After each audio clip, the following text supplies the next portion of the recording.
একমাত্র শুটকি প্রেমীরাই জানে যে গরম ভাতের সাথে শুটকির তরকারি খেতে কত মজা লাগে। আমার বাসায় সপ্তাহে একদিন হলেও এই শুটকির ঝোড়াটা করা হয়। তো আজ বাসায় তৈরি করেছিলাম একদম হোটেল স্টাইলে লইট্টা শুটকি মাছের ঝোড়া। গরম ভাতের সাথে এটা খেতে যে কি মজা লাগে। তো আজকের ভিডিওটা নতুন গৃহিণী আপুদের জন্য খুব উপকারে আসবে, আর তোমরা চাইলে কিন্তু এটা শেয়ার করে রাখতে পারো তোমাদের টাইমলাইনে। কিছু স্টেপস ফলো করলে তোমাদের রান্নাটাও এত মজা হবে। বাজারে দুই ধরনের লটে শুটকি পাওয়া যায়, তো আমি এখানে চিকন যেগুলো থাকে সেগুলো নিয়েছি আর একটু লম্বা করে কেটে নিয়েছি। শুকনো খোলায় টানার কোনো প্রয়োজন নেই। আমি এখানে গরম পানি বসিয়ে দিয়েছি। পানিটা যখন একদম ফুটে আসবে তখন এই লোটে শুটকিগুলোতে ঢেলে দিচ্ছি আর একটা খুন্তি দিয়ে ভালো করে পানির ভিতরে ডুবিয়ে দিচ্ছি। এবার ঢেকে রেখে দিব আধা ঘন্টার জন্য। আর এই আধা ঘন্টায় ভিতর থেকে সব ময়লাগুলো বের হয়ে আসবে। শুটকিটা ভিজতে থাকুক, আর এখানে আমি কড়াইয়ে পরিমাণ মতো তেল দিয়ে দিচ্ছি। তেলটা গরম হওয়ার পরে আমি এখানে পেঁয়াজ কুচি করে রেখেছিলাম, তার থেকে অর্ধেক পরিমাণ পেঁয়াজটুকু দিয়ে দিচ্ছি। আর প্রায় 3টা রসুন আমি এখানে কোয়াগুলো আলাদা করেছিলাম আর মাঝখানে একটু চিটে নিয়েছি। তো এখান থেকে আমি অর্ধেকগুলো রসুন আমি দিয়ে দিচ্ছি তেলের ভিতরে। রসুন আর পেঁয়াজটা কিন্তু তেলের ভিতরে ভালো করে ভাজতে হবে। তো এই যে দেখেন একটু লাল লাল হয়ে আসছে, ঠিক এই পর্যায়ে এসে আমি ধুয়ে রাখা শুটকিগুলো দিয়ে দিচ্ছি। আর শুটকিগুলো দেখো কত সুন্দর একদম নরম হয়ে গিয়েছে। এই গরম পানিতে ভিজিয়ে রাখলে কিন্তু অর্ধেকটা ওইখানেই সিদ্ধ হয়ে যায় আসলে, আর সাথে কিন্তু মানে ময়লাগুলো কিন্তু পরিষ্কার হয়ে থাকে। তো এবার আমি এটাকে ভাজতে ভাজতে একদম শুটকির একটা সুন্দর স্মেল বের হবে, যে স্ট্রং যে একটা ফ্লেভারটা।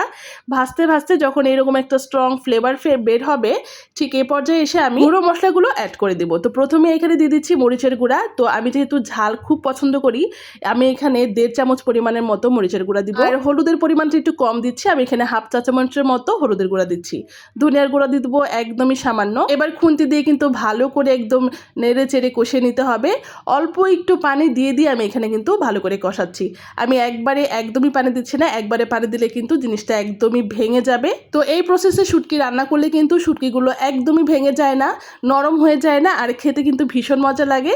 তো দেখো শুটকিগুলো কিন্তু একদম আস্ত আস্ত আছে, তবে ভিতরে কিন্তু বেশ নরম হয়ে গেছে। অল্প অল্প পানি দিয়ে এরকম কয়েক দফায় আমি কষিয়ে নিয়েছি। এর পর্যায়ে কষানো হয়ে গেলে তেলটা একদম উপরে উঠে এসেছে, আর এর পর্যায়ে কিন্তু আমি বাকি রসুন আর বাকি যে পেঁয়াজটুকু ছিল এগুলো দিয়ে দিব। 3 থেকে 4টা মরিচ আমি এখানে শুধু ভেঙে দিয়ে দিয়েছি। ঠিক এই পর্যায়ে এসে আমি পরিমাণ মতো লবণ দিয়ে দিচ্ছি। ব্যাস, আমার সব ধরনের ইনগ্রেডিয়েন্টস এখানে ব্যবহার করা হয়ে গেছে। এখন শুধু কষানোর পালা। এবার খুন্তি দিয়ে ভালো করে নেড়েচেড়ে কষিয়ে সামান্য পরিমাণ পানি দিয়ে আমি ঢেকে একদম রান্নার জন্য বসিয়ে রাখবো মিডিয়াম লো হিটে। 10 মিনিট এভাবে রান্না করার পরে ঢাকনা তোলার পরে যে স্মেলটা আমার নাকে আসলো, মাশাআল্লাহ এত সুন্দর হয়েছে কালারটা দেখতে, আর এত সুন্দর স্মেল। আর তোমরা দেখতেই পাচ্ছ উপরে কিন্তু একদম তেলটা ভেসে উঠছে, আর ওই পেঁয়াজ আর রসুন যেটা আছে আস্ত আস্ত আছে কিন্তু নরম হয়ে গেছে। হোটেলগুলোতে কিন্তু ঠিক এই প্রসেসে রান্না করা হয়, যে রসুনগুলো আস্তে আস্তে থাকে কিন্তু একদমই সফট থাকে। আর তরকারি কালারটা একটু দেখো, মাশাআল্লাহ কি যে সুন্দর লাগছে। আর এই রান্নাটা করলে মানে সবকিছু যদি ঠিকঠাক গোছানো থাকে, একদম 20 মিনিটে রান্নাটা কিন্তু তৈরি হয়ে যায়।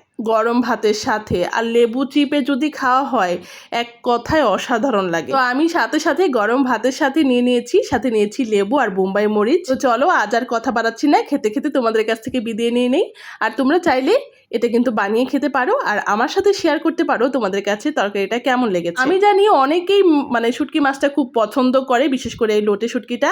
আর এই লোটে শুটকির রেসিপি দেওয়ার জন্য অনেক আপুর রিকোয়েস্ট ছিল, শেষ পর্যন্ত আমি দিয়েই দিলাম। সবাই খুব ভালো থেকো। পরবর্তী ভিডিও আর পরবর্তী রেসিপি নিয়ে তোমাদের সাথে আবার দেখা হবে ইনশাল্লাহ। আর হ্যাঁ, আরো একটা কথা, ভিডিওর এই পর্যায়ে যদি তুমি আমার ভিডিওটা দেখে থাকো মানে লাস্ট পর্যন্ত, তাহলে অবশ্যই কিন্তু আমাকে কমেন্টে জানাবে আজকের এই রেসিপিটা তোমার কাছে কেমন লেগেছে। কেমন